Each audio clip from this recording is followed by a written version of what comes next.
Yeah, we're looking at it up here. We don't know what the hell that thing is.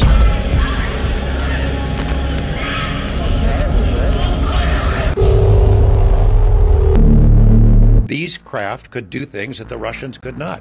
One of the incidents was an ICBM base in the Ukraine. Colonel Sokolov says that a giant UFO appeared over this base. These are missiles that are trained to go to New York and Los Angeles. They're very serious stuff there. It's a very secure facility. Giant UFO appears over this base.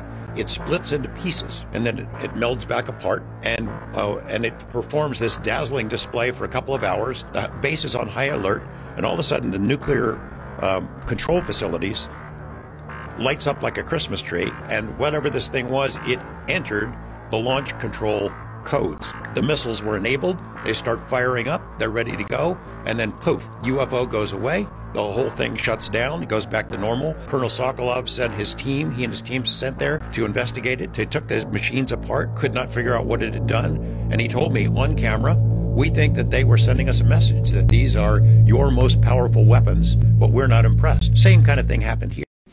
This is for any one of you. Based off of each of your experiences and observations, do you believe UAPs pose a potential threat to our national security?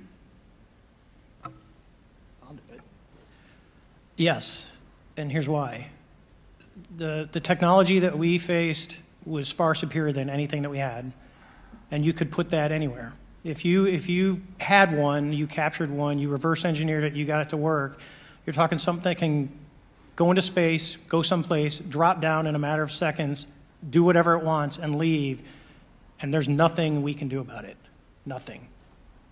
Look, you'll have to stop now. You're scaring the children. They should be scared. But yes, they should. Their beautiful, pure little minds have been corrupted with lies. Lies. All this talk of a modern God. Or no God.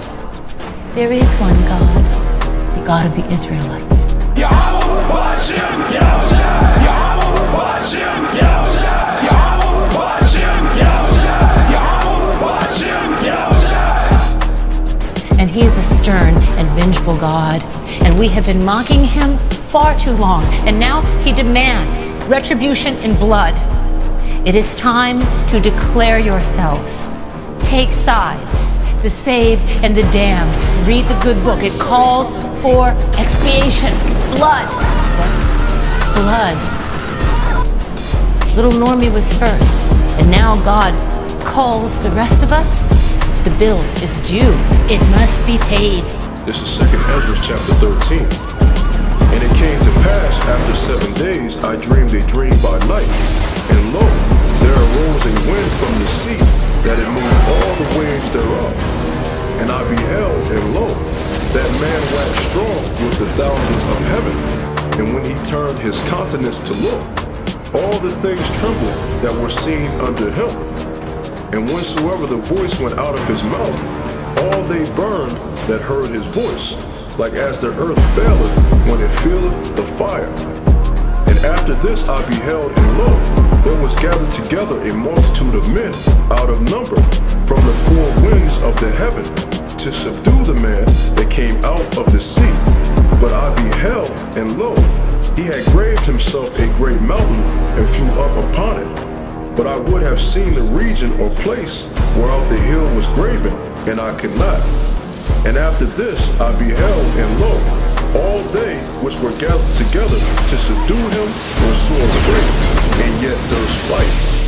And lo, as he saw the violence of the multitude that came, he neither lifted up his hand, nor held sword, nor any instrument of war, but only I saw that he sent out of his mouth as it had been a blasted fire, and out of his lips a flaming breath, and out of his tongue he cast out sparks and tempests.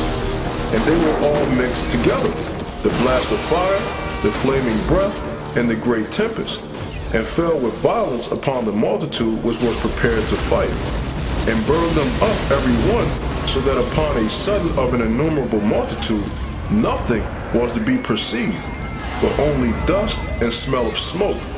When I saw this, I was afraid.